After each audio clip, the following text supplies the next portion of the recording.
Guilty ang hatol kina ACT Teachers Party List Representative Franz Castro at dating Bayan Muna Representative Satur Ocampo para sa kasong child abuse.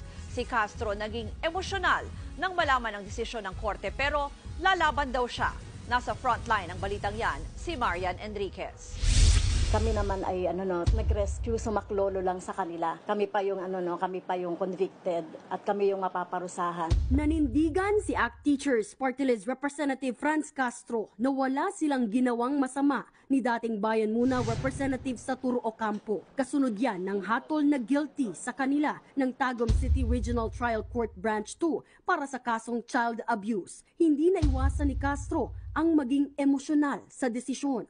As teacher, ang naging trabaho ko naman talaga ay pangalagaan yung kapakanan ng mga estudyante at syempre yung pagbibigay ng knowledge at ganitong kaso pa yung ikakaso sa akin.